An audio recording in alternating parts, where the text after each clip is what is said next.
আসসালামু আলাইকুম রহমতুল্লাহ।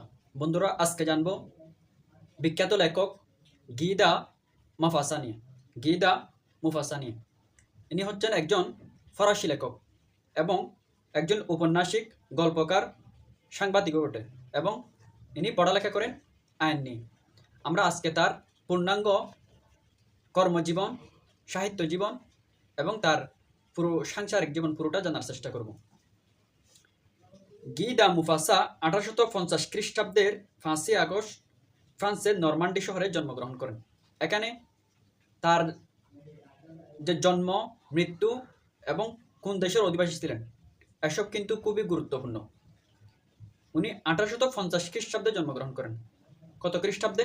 তিনি 1850 খ্রিস্টাব্দে জন্মগ্রহণ করেন। অর্থাৎ এদিকে কিন্তু 1838 সালে বঙ্কিম জন্মগ্রহণ করেন, 1899 সালে আমাদের নজরুল জন্মগ্রহণ করেন। আর এই একটা মধ্যবর্তী সময়ে অর্থাৎ 19 শতকে তিনি জন্মগ্রহণ করেন 1850 সালে।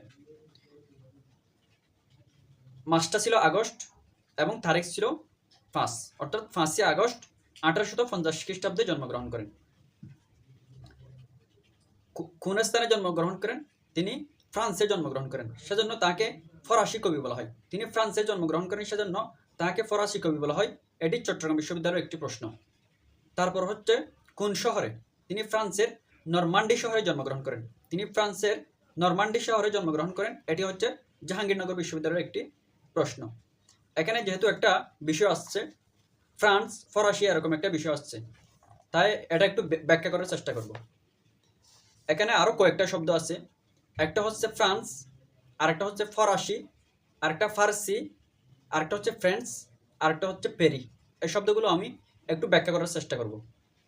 আমরা জানি ফ্রান্স হচ্ছে একটি দেশের নাম এবং সেই দেশের ভাষা হচ্ছে ফরাসি। ফ্রান্স দেশের ভাষা কি? ফরাসি বা ফ্রেঞ্চ। ফরাসি বা ফ্রেঞ্চ হচ্ছে ফ্রান্স দেশের ভাষা। আর ফার্সি যেটা আছে সেটা হচ্ছে ইরানের ভাষা। ফার্সি যেটা আছে সেটা হচ্ছে ইরানের ভাষা। আর যে প্যারিস আছে, প্যারিস হচ্ছে ফ্রান্সের রাজধানী। প্যারিস হচ্ছে ফ্রান্সের রাজধানী এবং একে ওদের ভাষায় পেরি বলা হয়। যদিও আমরা ইংরেজিতে প্যারিস বলি, কিন্তু ওরা ফ্রান্সের ভাষায় একে পেরি বলে। এটা কিন্তু মনে রাখবা। তাহলে তিনি একজন ফ্রান্স দেশের কবি ছিলেন এবং ফরাসি ভাষার কবি ছিলেন। সাথে সাথে তিনি কিন্তু একজন ঔপন্যাসিক বা গল্পকারও ছিলেন। এখন তার পুরো নামটা বলবে। তার পুরো নাম হেনরি রেনরি আলবার্ট গি দা মুপাসান্ট। তার পুরো নাম হচ্ছে অনেক লম্বা, হেনরি রেনরি আলবার্ট গি দা মুপাসান্ট। এই মুপাসান্ট বা মুপাসা বাংলার মধ্যে এই নামের বানানটা পরীক্ষার মধ্যে আসে, ঢাকা বিশ্ববিদ্যালয়ে একবার এসেছিল। সেটা হচ্ছে MAUPASSANT, মুপাসা। MAUPASSANT, মুপাসা। এটি হচ্ছে তার সংক্ষিপ্ত নাম। তার পিতার নাম হচ্ছে গুস্তাভো দা মুপাসা। তার পিতার নাম হচ্ছে গুস্তাভো দা মুপাসা এবং মায়ের নাম লরালি পোয়েটিবিন। মায়ের নাম হচ্ছে লরালি পোয়েটিবিন। এখানে একটা শব্দ মনে রাখবা, ছেলেদের নামের ক্ষেত্রে কিন্তু মুপাসা শব্দ এবং মেয়েদের নামের ক্ষেত্রে মাদাম শব্দটা দেখতে পাই। মুপাসা কেন? মুপাসা এটা হচ্ছে ছেলেদের সম্মান করার জন্য ফ্রান্সে ব্যবহৃত হয়। ফরাসি ভাষায় ছেলেদের সম্মানের জন্য মুফাসা শব্দটি ব্যবহৃত হয়।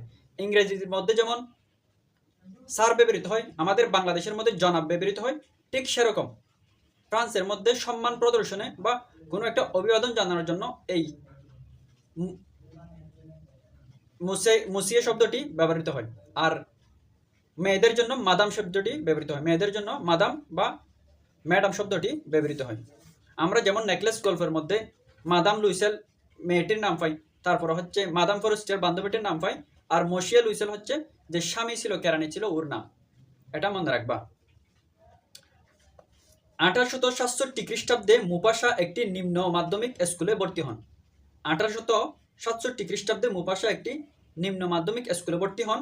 সেখানে বিখ্যাত ঔপন্যাসিক গুস্তাভো পোলিভিয়ারের সঙ্গে তার পরিচয় ঘটে। তাহলে বিখ্যাত ঔপন্যাসিক কার সঙ্গে পরিচয় ঘটে? গুস্তাভো পোলিভিয়ারের সঙ্গে তার পরিচয় ঘটে এবং তার থেকে কিন্তু সাহিত্যে তার পদার্পণ।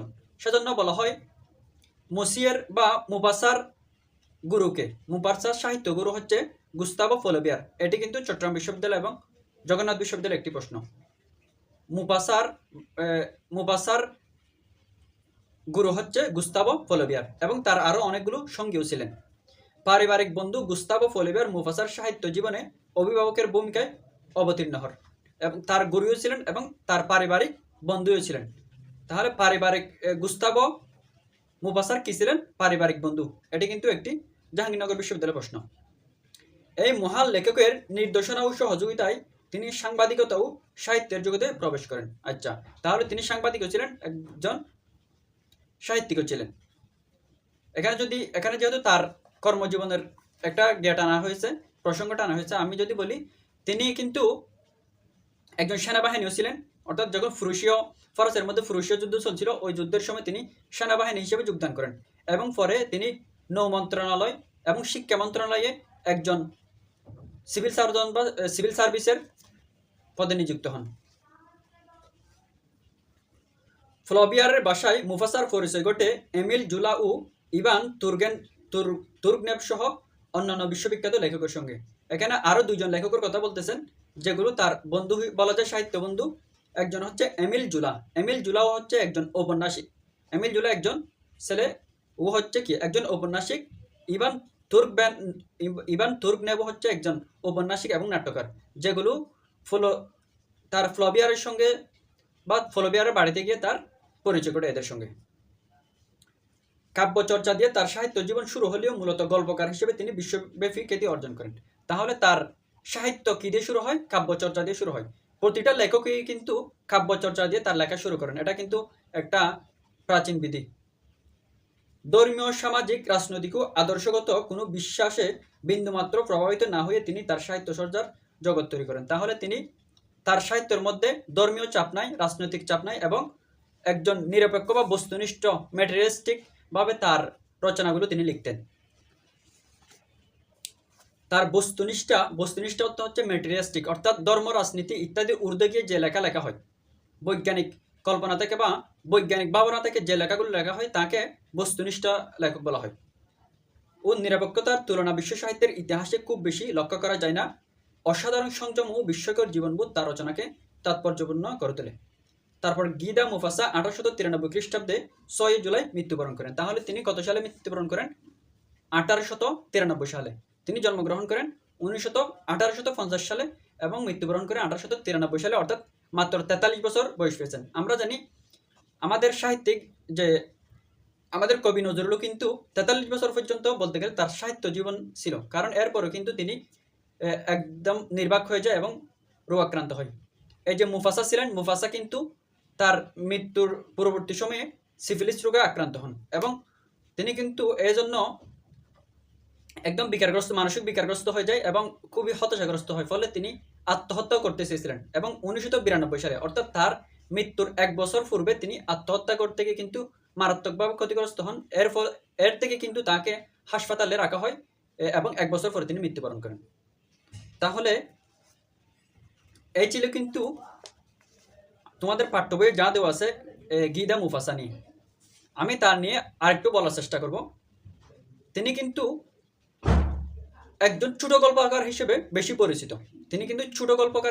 পরিচিত। তার প্রায় 300-রও অধিক ছোট গল্প রয়েছে, যেগুলো একটি সারপ্রাইজিং এন্ডিং এর জন্য খুবই পরিচিত। অর্থাৎ তার গল্পের একটা বিশেষ বৈশিষ্ট্য হচ্ছে তিনি সারপ্রাইজিং এন্ডিং দেন। যেমন আমরা নেকলেস গল্পের মধ্যে দেখতে পাই, একজন মেয়ে, সে কিন্তু 40,000 টাকার একটা গয়নার দানা শোধ করার জন্য প্রায় 10 বছর পর্যন্ত একটা কঠোর জীবন যাপন করে, কিন্তু প্রায় 10 বছর পরে গিয়ে জানতে পারে যার যে স্বর্ণর যে হারের জন্য বা নেকলেসের জন্য সে এতটা জীবন কাটিয়েছে কষ্টের মধ্যে, সেটা ছিল কিন্তু একটা নকল। এর মধ্যে কিন্তু শেষে গিয়ে তাকে সারপ্রাইজ করে দেওয়া হয় এবং তাকে কিন্তু একটা অসমাপ্ত সমাপ্তি দেওয়া হয়। গল্পের মধ্যে একটা অসমাপ্ত সমাপ্তি কিরকম, এখানে কিন্তু শুধুমাত্র হারটা নকল ছিল ওই বলে শেষ করে দেয়।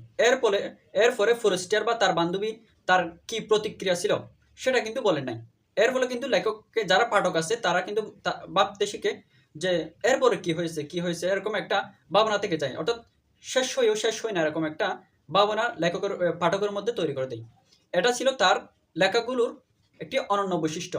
তিনি 300-রও অধিক ছোট গল্প লেখেন, তারপর 6টি উপন্যাস লেখেন এবং অনেকগুলি কবিতা লেখেন। তাহলে আরেকটু সামারি করার চেষ্টা করি, যেগুলো মেন কি পয়েন্ট বা পরীক্ষার মধ্যে আসে। সেটা হচ্ছে তিনি জন্মগ্রহণ করেন 1850 সালে। তিনি একজন ফরাসি ভাষার লেখক, ফ্রান্স দেশের লেখক, এবং তার শিষ্য ছিলেন, তার শিষ্য না, তার গুরু ছিলেন ফ্লোবিয়ার, এবং তিনি সিফিলিস রোগে 1893 সালে মাত্র 43 বছর বয়সে মাত্র 43 বছর বয়সে মৃত্যুবরণ করেন।